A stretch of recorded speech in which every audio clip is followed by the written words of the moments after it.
Nag-too small gesture mga idol si Justin Brownlee sa Egypt. Napahawak naman ulo si Coach Tim Cone sa nangyari. Ang bibilis ng nakalaban ng Gilas. Last game na for Gilas Pilipinas sa Doha Cup 2025 at nakalaban natin ang team ng Egypt. Nagkaroon tayo ng magandang run sa first quarter. Dwight Ramos first bucket for the blue team. Nasundan ng mid-range ni Justin Brownlee at ni AJ Edu. Under 7-minute mark, Junmar Fajardo 2 blocks in a row. Pero nag-run ng Egypt at nahabol nila ang Gilas Pilipinas at nakalamang pa. May katangkaran itong nakalaban natin at mabibilis din ang kanilang mga guards. May isang block din sa first quarter si AJ Edu transition play ng Egypt. To end the first quarter, Justin Brownlee 3-pointer to take back the lead 19-18.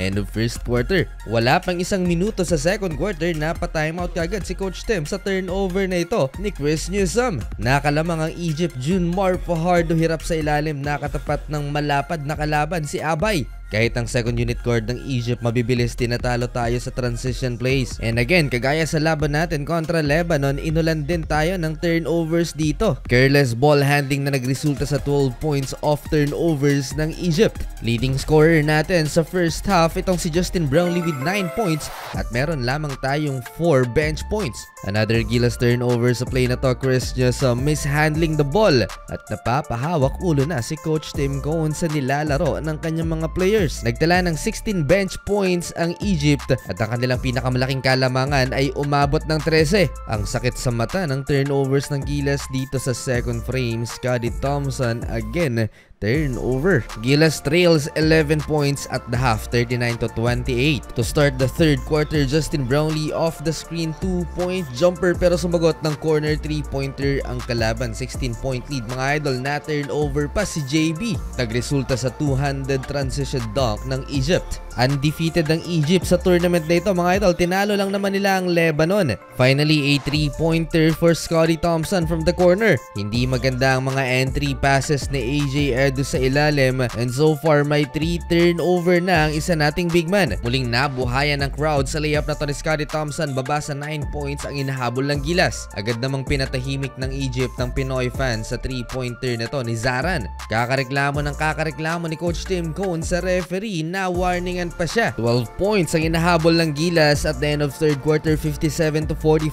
Maraming flops din ng Egypt mga idol sa game na to at nag-too small pa nga si Justin Brownlee. Fourth quarter, napa-timeout na naman kagad si Coach Tim Cone sa 4-0 run ang ginawa ng Egypt. Kailangan ni Justin Brownlee ng tulong mula sa local players. Wala pa ring umaabot ng double-digit scoring para sa mga Pinoy. Only Justin Brownlee with 18 points. 19 na ang inahabol ng Gilas Pilipinas, 66-47. Namisikal na lang si Carl Tamayo dito sa fourth quarter. Walang magawa si Coach Tim Cone, kahit free throws hindi maipasok ni Carl. Nakapagtalangan ng 3-pointer si Kevin Kiambao from the corner. Nakasagot naman kagad ang Egypt ng 3 din. Buena sa 3-pointer ang Egypt dito sa second half. Sa uli mga idol, natambakan ng 20 plus points ang Gilas Pilipinas. Talo tayo second in a row. Kailangan talaga natin ng isang Kai Soto.